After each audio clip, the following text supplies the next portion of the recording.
سب کان کھول کر کے سن لے. کوئی ولی کب بنتا ہے, کوئی اللہ کا ولی کیسے مشہور کر دیا جاتا ہے. لوگوں کے ڈھکوسلے سے کوئی ولی نہیں بنتا, کسی کے چھلے انگوٹیاں پہننے سے ولی نہیں بنتا, بالوں کے لٹھے بنا لینے سے ولی نہیں بنتا, حتیٰ کہ اگر کوئی پانی پہ چل کے دکھائے تو بھی ولی نہیں بنتا, ہوا میں اڑ کے دکھائے تو بھی ولی نہیں بنتا. میاں یہ اتنی بڑی بڑی چیزیں میں کہہ رہا ہوں, یہ تو قوم پاگل ہے جو سگریٹ پینے والے اور تمباکو والے کو بھی بنا لیتی ہے. حقیقت کیا ہے؟ اللہ کے نبی صلی اللہ تعالی علیہ وسلم کی ذات اقدس سے ایسی وابستگی. اللہ کا ولی کون ہوتا ہے؟ فرماتے ہیں امام عشق و محبت, جو وہاں سے ہو یہی آ کے ہو, جو وہاں سے ہو یہی آ کے ہو, جو یہاں نہیں تو وہاں نہیں. جو حضور کے دربار کا نہیں ہے تو پھر اللہ کے دربار کا نہیں ہو سکتا. جو وہاں سے ہو یہی آ کے ہو. اگر حضور کی شریعت کو چھوڑ کر کے کوئی کہتا اللہ کا ولی ہے تو وہ سب سے بڑا دجال ہے. بارگاہ رسالت معاذ صلی اللہ علیہ وسلم میں درود پاک کا ہدیہ پیش کریں. اللہم صلی علی سیدنا و مولانا محمد معدن الجود والکرم وآلہ واصحابہ الکرام وابنہ الکریم وبارک وسلم صلاة دائمة سرمدا ابدا. عزیزان گرامی وقار, اللہ رب العزت نے ہمیں شعبان کا مہینہ عطا فرمایا, جس کو میرے آقا صلی اللہ تعالی علیہ وسلم نے ارشاد فرمایا کہ شعبان میرا مہینہ ہے. ہم حضور پاک صلی اللہ علیہ وسلم کے مہینے میں داخل ہیں, اور دعا یہ کرنا بھی سنت ہے کہ اللہ کے نبی صلی اللہ تعالی علیہ وسلم جیسے ہی رجب کا مہینہ آتا تو دعا فرماتے ہیں, اللہم بارک لنا فی رجب و شعبان و بلغنا رمضان. اے اللہ ہمیں رجب اور شعبان میں برکت دے اور رمضان تک ہماری زندگی کو پہنچا دے. یہ دعا سنت ہے. ہم بھی دعا کرتے ہیں کہ مولا شعبان کا مہینہ عطا کیا ہے تو اس سال کا رمضان بھی عطا فرما دے. عزیزان گرامی, حضور پاک صلی اللہ تعالی علیہ وسلم کی ذات اقدس کو رب کریم نے ہمارے درمیان اس طرح سے رکھا ہے کہ ہمارا ہر کام اور ہماری ہر شے حضور پاک صلی اللہ تعالی علیہ وسلم سے جڑی ہوئی ہے. اسی لیے اس کو اگر ایک جملے میں سمجھنا ہے تو وہ یوں ہے, وہ جو نہ تھے تو کچھ نہ تھا, اور وہ جو نہ ہو تو کچھ نہ ہو. ہماری زندگی حضور کے بغیر کچھ نہیں ہے, اور نہ ہی ہمارے سفر کا کوئی حصہ اور نہ ہی کوئی منزل حضور کے نام کے بغیر ہو سکتی ہے. جو چاہے دین سے باہر کچھ بھی کر لو, دین کے اندر حضور ہے. نبی پاک صلی اللہ تعالی علیہ وسلم کو چھوڑ کر کے اگر کوئی یہ کہتا ہے کہ یہ بھی حصہ ہو سکتا ہے تو ناممکن ہے, پاسبل نہیں. عزیزان گرامی, اعلیٰ حضرت فاضل بریلوی رضی اللہ تعالیٰ عنہ تو یوں فرماتے ہیں, وہ جہنم میں گیا جو ان سے مستغنی ہوا. مستغنی کا مطلب جو کہتا ہے کہ اب مجھے نبی کی حاجت نہیں ہے, اگر مجھے رسول کی حاجت نہیں, ضرورت نہیں, جو یوں کہا وہ جہنم میں گیا جو ان سے مستغنی ہوا. ہے خلیل اللہ کو بھی حاجت رسول اللہ کی, ہے خلیل اللہ کو بھی حاجت رسول اللہ کی. سیدنا ابراہیم خلیل اللہ علیہ الصلوۃ والتسلیم اولو العزم پیغمبر ہے, وہ جلیل القدر پیغمبر ہے جن کی آزمائشیں صبح قیامت تک یاد کی جاتی رہیں گی, جن کے بیٹے کا ذبح ہونے کا اور جن کے بہت سارے ایسے کردار جو حج اور عمرے میں ادا کیے جاتے ہیں. ان کی زندگی پاک کا ایک بہت اہم واقعہ کہ آپ کو آگ میں ڈالا گیا تھا. پتہ ہے, حضرت ابراہیم علیہ الصلوۃ والتسلیم کو آگ میں ڈالا گیا تھا, لیکن بھڑکتی ہوئی آگ نے آپ کا کچھ نہ بگاڑا. حضرت ابراہیم علیہ السلام صحیح سلامت اس آگ سے باہر آئے. آپ کو پتہ ہے, مفسرین فرماتے ہیں وجہ یہ ہے کہ ابراہیم علیہ السلام کی پیشانی میں اس وقت نور محمدی جگمگا رہا تھا. حضور پاک صلی اللہ علیہ وسلم کس کی اولاد میں سے ہیں؟ ابراہیم علیہ السلام کی اولاد میں سے. اور یہی کہا ہے کہ جب حضرت اسماعیل علیہ السلام کو ذبح کرنے کے لیے ابراہیم علیہ السلام لٹائے تو وہ تیز چاقو ان کے ہاتھ میں تھی کہ وہ پتھر کو مارتے تو دو ٹکڑے ہو جاتے تھے. پتھر کٹ جاتا تھا، لیکن اسماعیل علیہ السلام کے نرم و نازک گلے پہ چلاتے تو چلتی نہیں تھی، گلا کٹتا نہیں تھا۔ 3 مرتبہ کوششیں کی ابراہیم علیہ السلام نے، گلا کٹا نہیں، اور پتھر پر مارتے تو پتھر کٹ جاتا تھا۔ مفسرین فرماتے وجہ وہاں پر بھی یہی ہے کہ اسماعیل علیہ السلام کی پیشانی میں نور محمدی موجود تھا، ابھی محمد مصطفیٰ صلی اللہ علیہ وسلم کو کائنات میں آنا باقی تھا۔ ہر جگہ جلوے مصطفیٰ کے دیکھو گے، اسی لیے اعلیٰ حضرت نے کہا ہے خلیل اللہ کو حاجت رسول اللہ کی۔ جب انبیاء کرام علیہ السلام کو نبی کی حاجت ہے تو ہم اور تم کیا ہے؟ امتی ہیں۔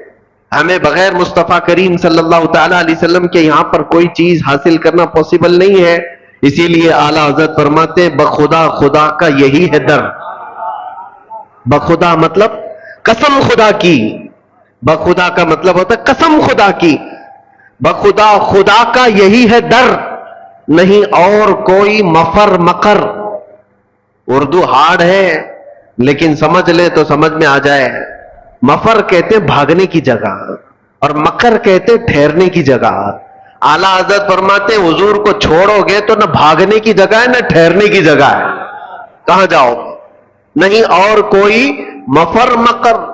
اور اگر کوئی یہ کہتا ہے میں بہت پہنچا ہوا ہوں، اللہ کی بارگاہ میں میرا بڑا مقام ہے، کوئی اپنے آپ کو ولی بھی ثابت کرتا ہو، یا کچھ لوگوں نے مل کر کے کسی کو ولی اللہ بنا دیا ہو، سب کان کھول کر کے سن لے، کوئی ولی کب بنتا ہے، کوئی اللہ کا ولی کیسے مشہور کر دیا جاتا ہے۔ لوگوں کے ڈھکوسلے سے کوئی ولی نہیں بنتا، کسی کے چھلے انگوٹیاں پہننے سے ولی نہیں بنتا، بالوں کے لٹھے بنا لینے سے ولی نہیں بنتا، حتیٰ کہ اگر کوئی پانی پہ چل کے دکھائے تو بھی ولی نہیں بنتا، ہوا میں اڑ کے دکھائے تو بھی ولی نہیں بنتا۔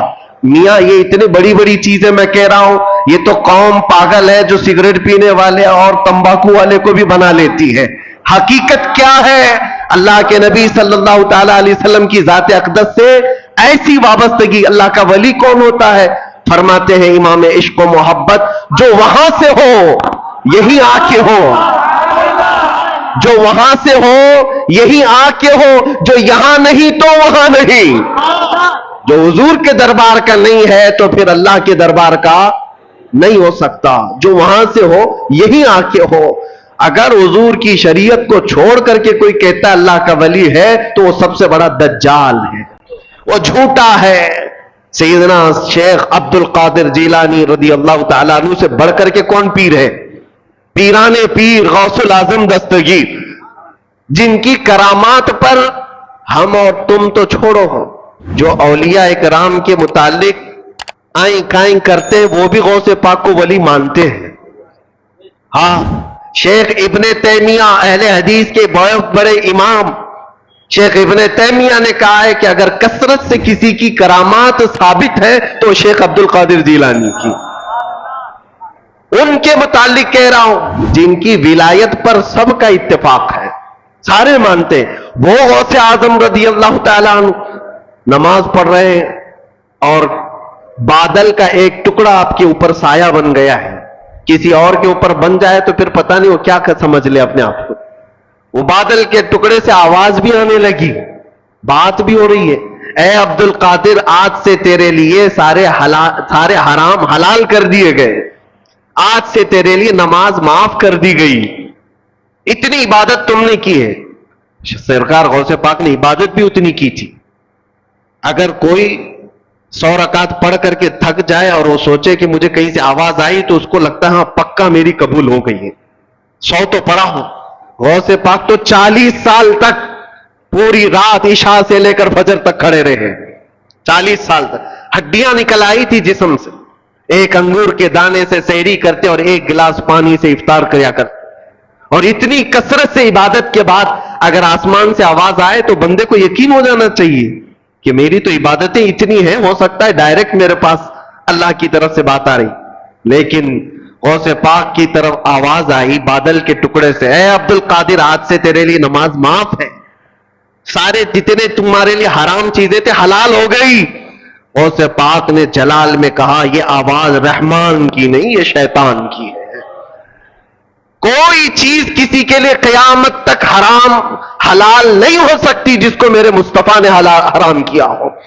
جو نبی پاک نے حرام کر دیا وہ قیامت تک کے لیے حرام ہے، کسی کے لیے حلال نہیں ہو سکتی.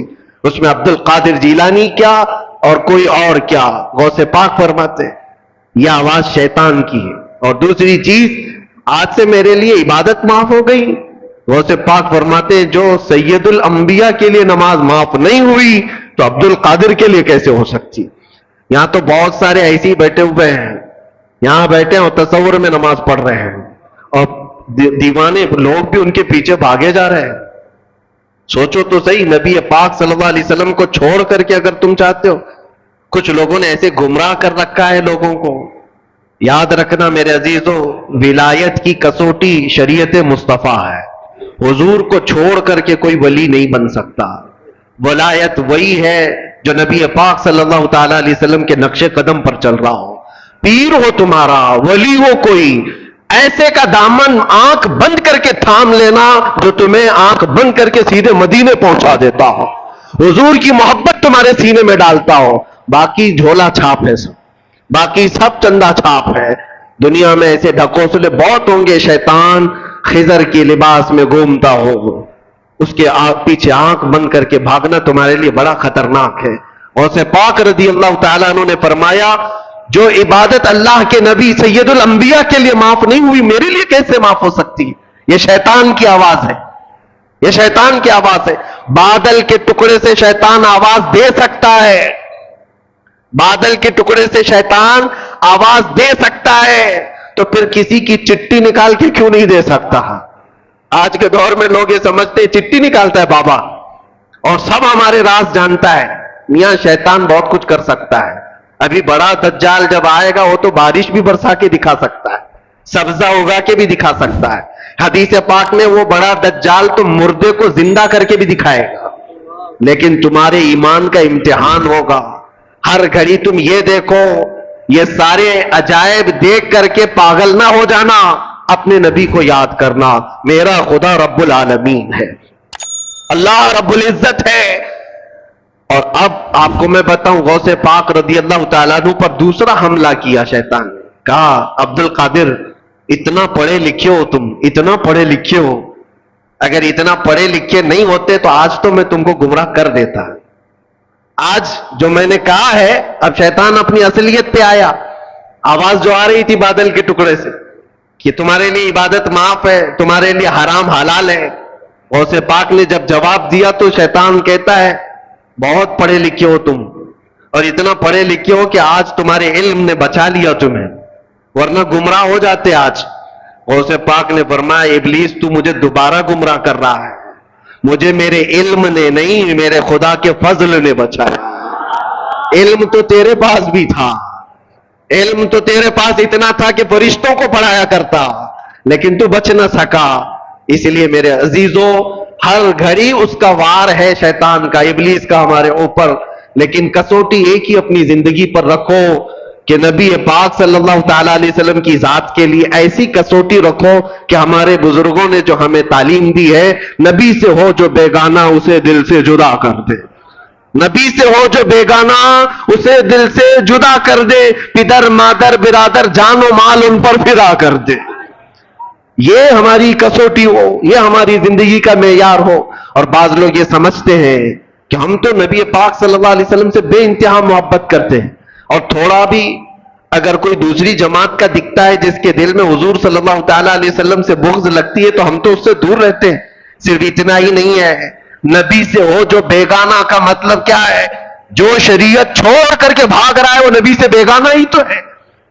حضور پاک صلی اللہ تعالی علیہ وسلم سے اپنا دامن چھڑانے کی بات کرتا ہے، وہ نبی سے بیگانہ ہے.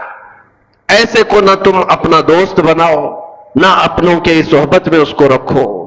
اس لیے کہ قیامت کے دن جب پکڑ ہوگی، بروں کی صحبت کی وجہ سے بہت سارے ایسے ہوں گے جو جہنم میں جا رہے ہوں گے.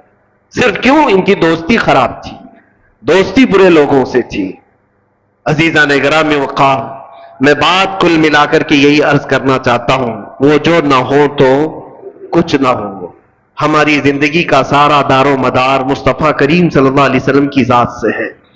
اور نبی پاک صلی اللہ تعالیٰ علیہ وسلم کی محبت دل میں اتنی بساؤ کہ صحابہ اکرام رضوان اللہ تعالیٰ علیہ مجمعین نے جیسے ہمیں سکھایا ہے، جیسے ہمیں تعلیم دی ہے، آپ کو پتا ہے دو چیزیں میں آپ کو بتا دوں گا معیار کیا ہونا چاہیے. دو چیزیں ہیں. ایک صحابی حضرت انس بن نذیر رضی اللہ تعالیٰ عنہ، حضور پاک صلی اللہ تعالیٰ علیہ وسلم کے رازدار صحابہ میں سے ایک ہیں. راز کی باتیں حضور اکرم صلی اللہ علیہ وسلم ان کے ساتھ شیئر کیا کرتے. یہ وہی صحابی ہیں جو جنگ احد میں ایسے شہید ہوئے کہ ان کی شہادت کی انگلی کے علاوہ ان کے جسم کا کوئی حصہ ہی نہیں ملا، کوئی حصہ نہیں ملا، صرف شہادت کی ایک انگلی ان کی کٹی ہوئی ملی، جس سے ان کی بہن نے دیکھ کر کے پہچانا کہ یہ میرا بھائی انس ہے. وہ صحابی کی بات کر رہا ہوں. جوانی کا عالم ہے، اور جوانی لوگ تو سمجھتے انگارے کا نام ہے، اندر خواہشات کیا ایک طوفان ہوتا ہے، الگ الگ سب کی جوانیاں ہوتی ہیں. لیکن وہ صحابی رسول جس سے بے پناہ محبت کرتے تھے، عشق کرتے تھے، ان سے شادی بھی کر لیا، نکاح کر لیا. بیوی سے بے حد محبت کرتے تھے، جائز محبت ہے، شادی بھی کر لیا، اور بیوی سے بہت لگاؤ تھا، جس کو کہتے ہیں عشق کے درجے کی محبت ہے. تو بیوی ہے اور بہت زیادہ محبت کرتے، اور وہ بھی محبت کرتی. ایک دن اللہ کے نبی صلی اللہ علیہ وسلم حضرت انس بن نذیر کے گھر تشریف لائے. جب بیٹھے تھے وہ حضرت انس کے ساتھ، مکہ کا ایک قاصد آیا ایک خط لے کر کے حضور پاک صلی اللہ تعالی علیہ وسلم کے پاس. مکہ کے حالات بتاتے ہوئے قاصد نے خط دیا. حضور صلی اللہ علیہ وسلم نے انس بن نذیر سے کہا پڑھو خط میں کیا ہے، سنو. انس بن نذیر نے پڑھ کر کے سنایا. اس میں مکہ والے جنگوں کی جو تیاریاں کر رہے ہیں اس کے سارے معاملات لکھے ہوئے تھے کہ مکہ والے مدینے کے اوپر اٹیک کرنا چاہتے، حملہ کرنا چاہتے. اور یہ سارے حالات اس خط میں راز کے طور پر تھے.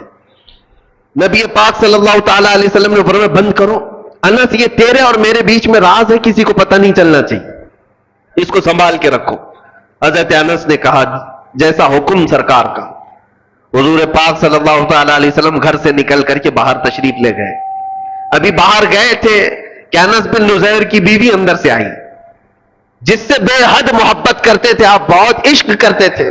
آئی، کہا انس حضور پاک صلی اللہ تعالی علیہ وسلم تشریف لائے تھے، کچھ راز کی باتیں ہو رہی تھی، مجھے بھی تو بتاؤ کیا بات ہوئی. انس بن نذیر نے کہا تیری محبت، تیرا عشق اپنی جگہ پر، وہ میرے اور نبی پاک کے درمیان کی بات ہے، وہ نہیں بتایا جا سکتا. کتنا بھی عشق ہو، کتنی بھی محبت ہو، تو بیوی ہے. حضور پاک صلی اللہ تعالی علیہ وسلم اور میرے بیچ جو معاملات ہیں اس کو میں نہیں بتا سکتا. بیوی نے کہا کیا مجھ پر اعتبار نہیں کرتے ہیں؟ کہا پورا اعتبار ہے، یقین بھی ہے، لیکن حضور پاک کے حکم سے بڑھ کر میرے لیے کائنات میں کوئی چیز ہی نہیں. بیوی نے ہنس کر کے کیا کہا چلو نہیں بتاتے کوئی بات نہیں، میں نے سن لیا ہے دیوار کے پیچھے سے، سن لیا ہے میں نے کیا بات ہوئی ہے. کہا کیا بات ہوئی؟ کہا وہی تو مکہ والے جنگوں کی تیاریاں کر رہے ہیں، وہ خط میں یہ چیز آئی ہے. انس بن نذیر نے جیسے ہی اپنی بیوی سے یہ جملہ سنا، سیدھے جا کر گردن پکڑ لی، گردن پکڑ لی، اور گردن پکڑ کر کے سیدھے باہر لے کر کے آئے. کہا اس وقت تک تیری گردن سے ہاتھ نہیں ہٹاؤں گا جب تک نبی پاک کا حکم نہیں آتا. حضور پاک صلی اللہ تعالی علیہ وسلم کے پاس لے کر کے آئے. اللہ کے نبی صلی اللہ علیہ وسلم نے دیکھا انس کیا ہوا، کس بات کے لیے لے کر کے آئے؟ کہا آقا میں مجرم نہ ٹھہرایا جاؤں، آپ نے فرمایا تھا راز کی بات ہے، میں حفاظت کر رہا تھا، میں نے کسی کو نہیں کہا، لیکن دیوار پیچھے سے میری بیوی نے سن لیا، اور جب مجھے خبر ہو گئی کہ اس نے سنا ہے میں اس کی گردن پکڑ لیا ہوں. اگر سرکار کا حکم ہو تو میں یہاں ختم کر دوں یہ سارا معاملہ، تاکہ میں کل جرم میں نہ پکڑا جاؤں کہ نبی پاک کے راز کو افشا کرنے والا انس ہے، اپنی بیوی کی محبت کے چکر میں اپنے نبی پاک کی محبت کو داؤ پہ لگا دیا. یہ بات نہ ہے، اس لیے گردن پکڑ کر کے لایا ہوں. حضور نے فرمایا ہاتھ ہٹاؤ، جتنا تم مجھ سے محبت کرتے ہو وہ بھی مجھ سے محبت کرتی ہے، جیسے تم رازدار ہو ویسے وہ بھی رازدار ہے، وہ صحابیہ ہے. ہاتھ ہٹا دیا اور اپنی بیوی سے مسکرا کر کے کہا جب بات آ جائے رسول اللہ کی تو پھر گردن کسی کی نہیں ہوتی، پھر کسی کی اہمیت نہیں ہوتی۔ یہ معیار یاد رکھو ہمیشہ، دنیا کا عشق، دنیا کی محبت ایک جگہ پر، جہاں حضور کی بات آ جائے تو پھر کسی گردن کی اہمیت نہیں ہے، کسی کی کوئی اہمیت نہیں ہے۔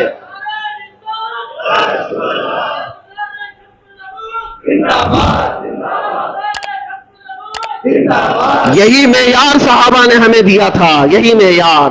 اور آج جو چیزیں ہمیں روک لیتی ہیں میرے عزیزو، یہ ہمارا کمفرٹ جینے کا شوق، ہمارا آرام سے رہنے کا شوق ہمیں بہت ساری قربانیوں سے پیچھے لے جاتا ہے۔ کیوں نہیں بات کرتے آج کوئی حضور پاک صلی اللہ تعالی علیہ وسلم پر اگر کتے بھونکتے ہو، کوئی خاموش بیٹھتا ہے یا کوئی خاموشی سے سنتا ہے تو صرف اس کے پاس ایک مجبوری ہے، بولوں گا تو میرے بیوی بچوں کا کیا ہوگا، میرے گھر بار کا کیا ہوگا، میرے جائیداد کا کیا ہوگا۔ میں پوچھتا ہوں کیا وہ صحابہ کے بیوی بچے نہیں تھے، ان کی جائیدادیں نہیں تھی، ان کے گھر بار نہیں تھے؟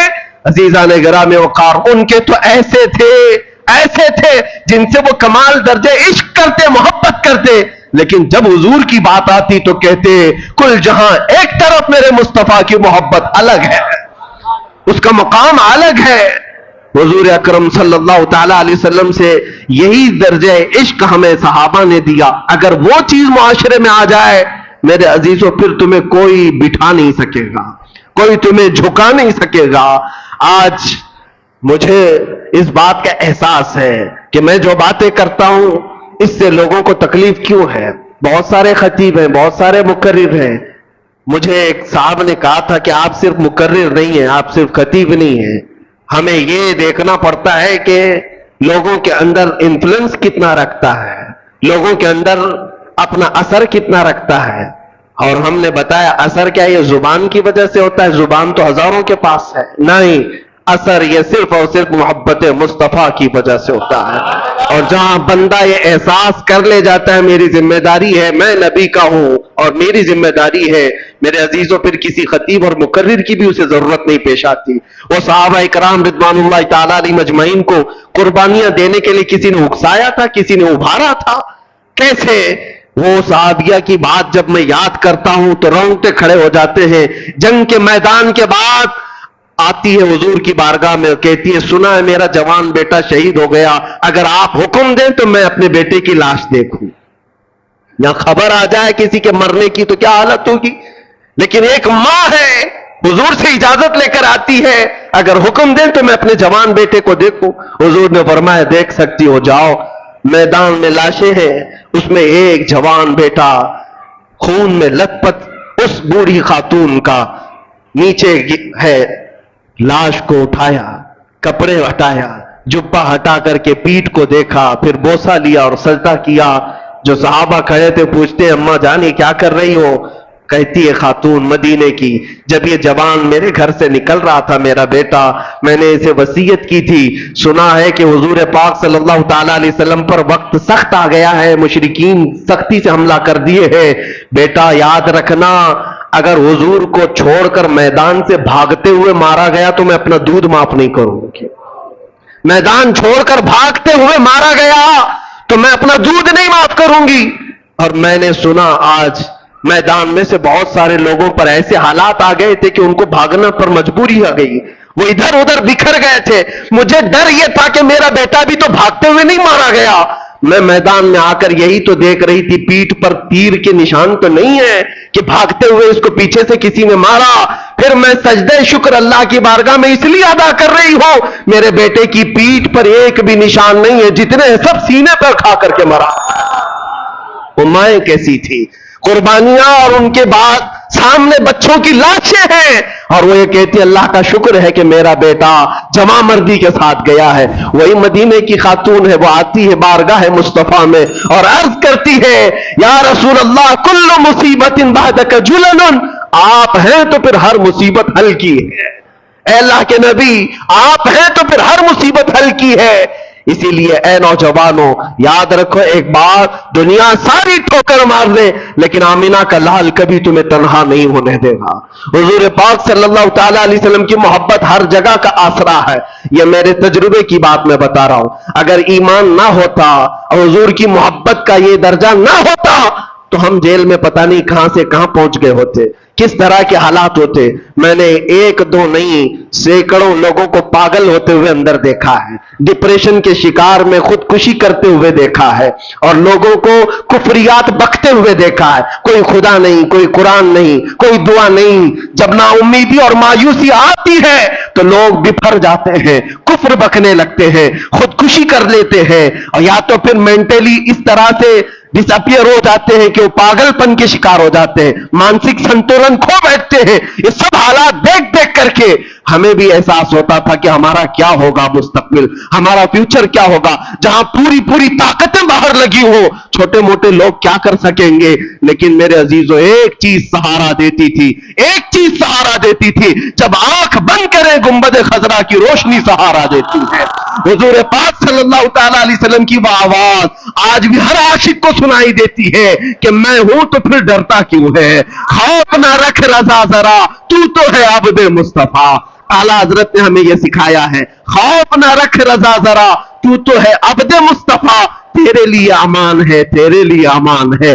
ہاں ڈر آئے گا، خوف آئے گا، مصیبت آئے گی، لیکن وہ کچھ دیر کی ہوگی، کچھ دیر کی ہوگی۔ اسی کو ہم کہتے ہیں کچھ دیر کی خاموشی ہے، اسی کو ہم کہتے ہیں ہر چیز آئے گی، مصیبت آئے گی، امتحان آئیں گے، کچھ دیر کی ہے۔ اس لیے کہ دنیا میں اللہ نے دستور بنائے رکھا ہے کہ رات آتی ہے تو صبح بھی ہوتی ہے، رات زیادہ دیر تک نہیں رہتی، سورج کو نکلنا ہے۔ اور آج امت مصطفیٰ پر اگر یہ اس طرح کے موسم آئے ہوئے ہیں کہ اس پر کالک لگانے کی کوشش کی گئی ہو یا گہن لگا ہو، تو چاند پہ بھی گہن لگتا ہے لیکن تھوڑی دیر کا ہوتا ہے، کچھ دیر کا ہوتا ہے، لیکن جب گہن چھٹ جاتا ہے تو پھر چاند اپنے آب و تاب کے ساتھ پھر چمکتا ہے۔ اور ہم سب کی زندگی کا یہی دستور ہے میرے عزیزو۔ ایمان والے ہو تو ایک بات یاد رکھنا، جہاں میں اہل ایمان مثل خورشید جیتے ہیں، یہ سمجھ کے چلو، جہاں میں اہل ایمان مثل خورشید جیتے، خورشید سورج کو کہتے ہیں۔ ایمان والوں کی مثال شاعر یہ کہہ رہا ہے، دنیا میں ایمان والے سورج کی طرح جیتے ہیں، ادھر ڈوبے ادھر نکلے، ادھر ڈوبے ادھر نکلے۔ ان کے لیے ہمیشہ کا غروب نہیں ہے۔ ہاں، انگریز نے علامہ کفایت علی کافی رحمت اللہ علیہ کو مراد آباد کے چوک پر شہادت دی تھی، یعنی پھانسی پر چڑھایا تھا۔ وہ ایسے کفایت علی کافی جن کی زبان میں بلا کا اثر تھا، جب بولتے تھے تو لوگوں کے دل ہچکولے کھاتے تھے۔ انہیں میں تو کہا تھا کوئی گل باقی رہے گا نہ چمن رہ جائے گا، پر رسول اللہ کا دین حسن رہ جائے گا۔ یہ پھانسی کے پھندے پر آپ نے پڑھا تھا جب پھانسی دی جا رہی تھی۔ کفایت علی کافی یہ مراد آباد میں، مراد آباد کو اس لیے میں بار بار فوکس کر کے بتا رہا ہوں، توجہ، یہ یوپی کا ایک شہر ہے۔ پھانسی دے دیا، 3000 انگریزوں نے پکڑا تھا ایک عالم دین کو، ایک عالم دین کو پکڑنے کے لیے، اس لیے کہ یہ باطل قوتیں ہمیشہ یہ بتاتی ہیں ہم کتے اور تم شیر ہو، ہمیشہ وہ بتاتی ہیں جھنڈ میں آ کر۔ کفایت علی کافی کو جب پھانسی دی گئی تھی تو 8 دن تک جشن منایا گیا تھا، جشن منایا گیا کہ ایک ایسا بولنے والا یہ ختم ہو گیا، کفایت علی کافی چلا گیا۔ لیکن پاگلوں کو یہ پتہ نہیں ہے رب قدیر کا دستور کیا ہے، اس کا قانون کیا ہے۔ مراد آباد شہر سے صرف 100 کلومیٹر دور بریلی شریف ہے، ادھر کفایت علی کافی کو پھانسی پر چڑھایا جا رہا تھا اور ادھر بریلی میں امام احمد رضا پیدا ہو رہے ہیں۔ جہاں میں اہل ایمان مثل خورشید جیتے ہیں، ادھر ڈوبے ادھر نکلے، ادھر ڈوبے ادھر نکلے۔ کفایت علی کافی تو یہ کہتے تھے کوئی گل باقی رہے گا نہ چمن رہ جائے گا، پر رسول اللہ کا دین حسن رہ جائے گا۔ لیکن بریلی والا تو یوں کہنے لگا وہ کمال حسن حضور ہے کہ جہاں میں کہ گمان نقص جہاں نہیں، یہی پھول خار سے دور ہے، یہی شمع ہے کہ دھواں نہیں۔ ایک کفایت علی کافی کو پھانسی پر چڑھا کر 8 دن جشن منایا، لیکن بریلی والا اٹھ کر کے ایسا عشق پلایا کہ کونے کونے سے آواز آنے لگی، ڈال دی قلب میں عظمت مصطفیٰ سیدی اعلی حضرت۔ ہاں، اللہ کا یہ دستور ہے، آج میں یہاں کھڑا ہوں، کل نہیں ہوگا اور کوئی اور آئے گا، لیکن یہ منبر خالی نہیں ہوگا، یہ منبر خالی نہیں ہوگا، یہ مسجدیں ویران نہیں ہوں گی۔ میں اسی مسجد کا امام، میں اسی منبر کا خطیب رہا، لیکن میرے بعد لوگ آتے گئے جاتے گئے، کیا کسی دن نماز بند ہوئی؟ کیا کسی دن خطبہ ختم ہو گیا؟ ہم تو ذریعہ ہیں، اللہ تبارک و تعالی ہمیں یہاں پر وقت مقررہ کے لیے رکھتا ہے، اسی طرح سے ہمارے بعد بھی آئیں گے، لیکن یاد رکھنا اللہ کا وعدہ ہے کہ لوگ اپنے منہ کے پھنکوں سے چراغ خدا کو بجھانا چاہتے ہیں اور اللہ صبح قیامت تک اس چراغ کو روشن رکھے گا، لیکن ہم سب کی اور آپ کی ذمہ داری یہ ہے، ایسے جتنے بھی آئے ٹوپی پگڑی جبہ دیکھ کر کے نہیں پہچاننا، کبھی بھی نہیں۔ ہمارا معیار، ہماری کسوٹی یہ سارے لباس نہیں ہے، چال چلن نہیں ہے، چلت پھرت نہیں ہے، زبان نہیں ہے، ہماری کسوٹی صرف اور صرف ایک ہے، کسی کے اندر جھانک کر کے بھی دیکھو، گھس کر کے بھی دیکھو، ایک چیز ملنا چاہیے، وہ جو نہ ہو تو کچھ نہ ہو، وہ یہی کہنے والا حضور کے بغیر کچھ نہ ہو، اس کے اندر اتنی محبت اور اتنا عشق ہو تو پھر وہ کسی کسان کا بھی بیٹا ہو، ہمارے سر کا تاج ہے، وہ ہمارا امام ہے۔ عزیزان گرامی وقار، اسی کو میں خلاصہ کلام کے ساتھ آج یہ عرض کرنا چاہوں گا کہ اپنے حالات کو بھی بدلو، دنیا تمہارے انتظار میں ہے، دنیا تمہارے انتظار میں، تم نے اپنے اوقات کو کس چیز میں برباد کر رکھا ہے؟ سوشل میڈیا پر 18 گھنٹے برباد کرنے والے لوگ، نوجوانوں کی، آپ کے پاس موبائل ہے، اس میں دیکھ لو کبھی کبھار کہ کتنے گھنٹے آپ نے یوٹیوب یوز کیا ہے، کتنے گھنٹے انسٹا یوز کیا ہے، واٹس ایپ کتنے گھنٹے یوز کیا ہے۔ موبائل میں یہ ریکارڈ موجود ہوتا ہے، روزانہ کا ایک کیلکولیشن لے کر کے بیٹھو اور اس کے بعد پھر اللہ کریم کی بارگاہ میں یہ سوچو کہ کل رب ذوالجلال کی بارگاہ میں حضور پاک صلی اللہ تعالی علیہ وسلم کے سامنے مجھ سے یہ سوال کیا جائے کہ تو اتنے گھنٹے اس موبائل کو اٹھاتا تھا، 1 منٹ 2 منٹ 3 منٹ بھی قرآن اٹھایا تھا دن بھر میں؟ کیوں نہیں اٹھایا؟ قرآن پاک کو فقط پکڑ کے تو دیکھا، مہینے گزر گئے، اٹھایا ہی نہیں ہے، چھوا بھی نہیں ہے۔ کیوں نہیں میرے عزیزو؟ جب ہم یہ ناانصافی اپنے ساتھ کر رہے ہیں، خود اپنے ساتھ، تو پھر کسی اور کی ظلم کی کیا شکایت کرنی ہے؟ کسی اور کے کیا واویلے مچانے ہیں؟ اپنے آپ کو بدلو۔ دنیا آج بھی تمہارے انتظار میں ہے کہ کہاں ہے وہ نبی پاک کا غلام جو نکلتا تھا تو اس کے چلنے کے انداز سے ہی مدینے کی خوشبو آیا کرتی تھی۔